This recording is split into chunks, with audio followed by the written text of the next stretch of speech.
there are two camps. One camp thinks that America, the United States, is headed for a hyperinflationary event like Zimbabwe and the Weimar Republic, and therefore you just have to pile into gold and silver and watch it skyrocket. Another camp thinks that we're going to be like the British Empire, right, which has devalued its currency over the last 2,000 years, and they're still standing and seem relatively okay. Where do you think America is headed? America is now the largest debtor nation in the history of the world. We have troops in over 100 countries. There are people who would say that we're overextended financially, economically, militarily, and it looks like they might be right. So yes, no, I worry. It's not a good time to be young in America, because what the young people are going to inherit is mind-boggling. And the symptoms, the money printing, the debt, etc., have always led to the kind of problems you're talking about. I don't think it'll happen in 2001 or 2021 or even 2022, but it's on the way. Yeah, that's really interesting, because just thinking about what the investment implications are of this kind of event happening, because like Great Britain, if you had bought their stock market during World War II, you would have made an absolute fortune, because I think it just went straight up from that. So it's like, how bad will it get, essentially, in America, if devaluing the currency seems to be everyone's go-to move? If you buy just about any country in the middle of a war, it goes straight up. Even if you bought Japan, if you were careful, you still came out making a lot of money, or Germany, even though both countries were destroyed. One of the things I have learned is if you buy in a catastrophe, you often make a lot of money. So I'm not advocating that we have a war so that we can all buy in wartime or anything. But your point is good. Yes, Britain was great. But the people who stayed in Britain didn't have a great life. Their standard of living compared to what it was before, it was not the same country. It's not the same world. Printing money never, endlessly will lead you to that kind of situation where your standard of living goes down. And that's a great education, because just looking at the history, I see the British stock market go up, but you're saying there was terrible standard of living, there were problems with hyperinflation. And I do compare us to the British Empire, because they had the reserve currency once and they lost it. So that's really good to know. Are we in the kind of period where the Federal Reserve just props up the stock market, and in local currency, it just goes up forever, and there's never really a big kind of correction?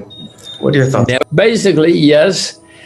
My experience and my observation is that all of this money printing it has to go somewhere, but it takes a long time to build a bridge or a factory. But it's very easy to go online and you buy as much of anything as you want, and that's what's happening. Everybody has a lot of money in their pocket. There is a lot of money around, and it's going into financial assets. Will that last forever? It never has, but you say maybe it will. Maybe it will this time. Is the inflation due to supply chain disruption in the United States transitory, and will it just go away as soon as the big deflationary pressures like automation, globalization, immigration, all that keeping labor costs down, will the deflationary trends kind of supersede this potentially transitory inflation? Well, Washington says that this is transitory. And, if you believe the head of the central bank and the head secretary of the Treasury, then you don't have to worry. Everything is going to be great. Look out the window. Everything is going to be fantastic. No worries, no worries, no worries. I happen to be of a different view. First of all, the U.S. stock market has gone up, 10, 12 years without a serious problem, other than some short gigantic disruptions, but nothing serious. That's never happened in American history. And maybe, Elliot, maybe it is different this time. Janet Yellen says, don't worry, we have solved the problems. We won't have problems, economic problems again. She's got degrees from two Ivy League universities, so maybe she knows what she's talking about. I happen to know she's wrong. We will have problems again, and when they come, it's going to be horrible. 2008, we had a problem because of too much debt.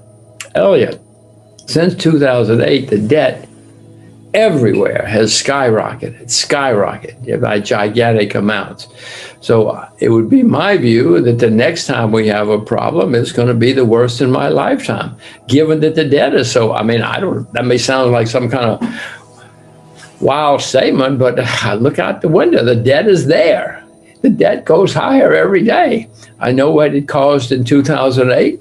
It's got to be worse next time around. But Mrs. Yellen says, no, don't worry. It's not going to happen again. And Mr. Powell says the same thing.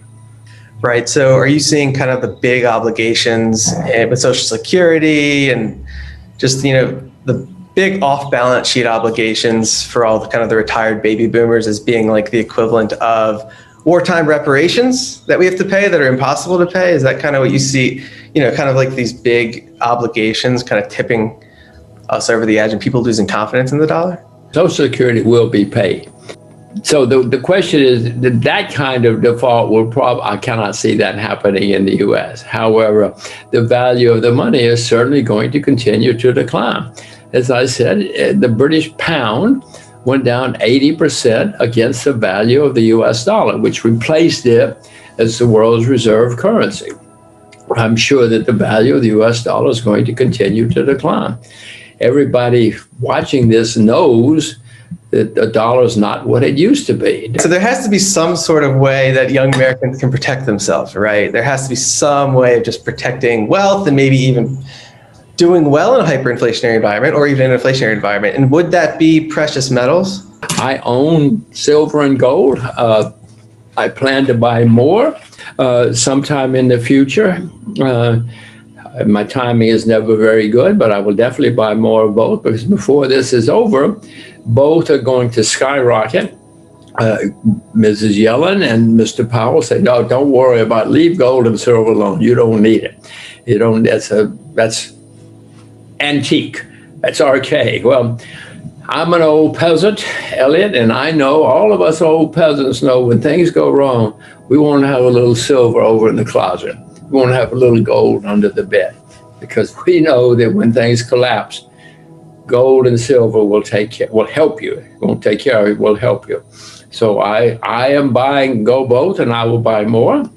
I'm also buying commodity indexes, because by definition, if commodities go higher, that's inflation.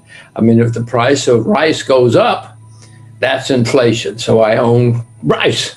I own agricultural commodities. I own all commodities through an index, because by definition, if they're going to drive up prices, those will benefit.